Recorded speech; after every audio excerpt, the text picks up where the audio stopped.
तर बिहारमध्ये भारतीय जनता पक्ष आघाडीवर असून भाजपकडून फटाक्यांची आतषबाजी पाहायला मिळते। बिहारमध्ये भाजपची एक हाती सत्ता आल्यानं धाराशिव येथील छत्रपती शिवाजी महाराज चौकात भाजपकडून फटाक्यांची आतषबाजी करत आमदार राणा जगजितसिंह पाटील यांच्यासह भाजपच्या कार्यकर्त्यांनी एकमेकांना पेढे आणि लाडू वाटून बिहार तो एक झाकी है, धाराशिव अभी बाकी है अशी घोषणाबाजी देखील केली आहे।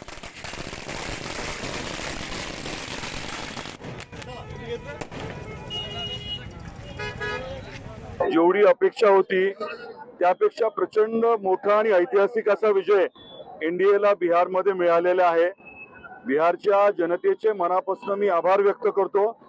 आदरणीय नरेंद्र मोदी साहेबांचा विकास आणि त्यांच्यावरती प्रचंड विश्वास ठेवून बिहारच्या जनतेने अभूतपूर्व असा ऐतिहासिक विजय बिहारमध्ये आपल्या एनडीएला दिलाय। मोठी जबाबदारी दिलेली आहे आणि याच्यामुळे पूर्ण देशामध्ये आता भारतीय जनता पार्टीची जबाबदारी वाढलेली आहे।